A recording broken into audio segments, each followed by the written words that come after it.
اختصارات جامدة جدا في تنسيق الخلايا هتعجبك جدا وهتوفر عليك وقت كبير. الاختصارات اللي هنستخدمها النهاردة كلها اولها هنضغط كنترول شيفت.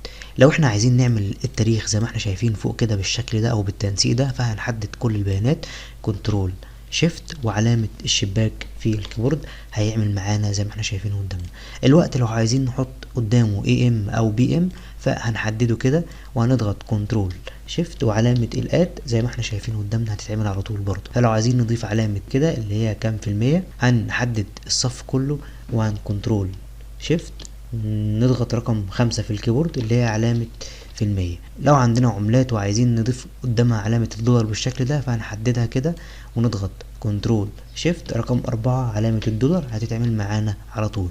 لو عندك ارقام وعايز تحط مثلا فاصلة ونقطة مرة واحدة فهتحدد كده وهتضغط كنترول شيفت رقم 1 هتتعمل معاك على طول.